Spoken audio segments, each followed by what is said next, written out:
Nimeona baadhi ya wachezaji wameongezeka hapa, wachezaji vijana. Ni mwendelezo ule wa rotation ya wachezaji vijana kwenye timu za vijana au tutegemee maingizo mapya moja kwa moja kutoka timu za vijana? Yes, kuna ongezeko la wachezaji wanne kutoka timu yetu ya vijana ya under 20 na nichukue fursa hii kwanza kipekee kabisa kumpongeza rais wa klabu yetu Engineer Said, kupongeza pia kamati yake ya utendaji. Kuna program maalum ambayo Engineer Said anaifanya sasa hivi kwenye timu zetu za vijana kuja pia kwenye senior team, kwa maana ya kupita vioni kutafuta wachezaji wenye talent.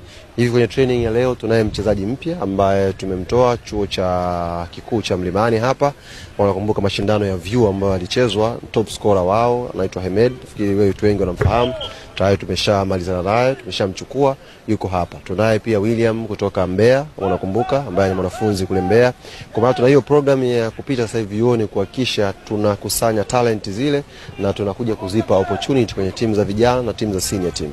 Kwa leo vijana wanne kutoka kwenye timu yetu ya under 20 wamekuja kutrain na timu kubwa. Kwa hiyo tunaamini the more vijana hawa wanasoma, wanapata elimu, wanapata pia nafasi ya kuimarika na kukuzwa zaidi na kuja kuwa msaada baadaye wa klabu yetu na kwa taifa kwa ujumla.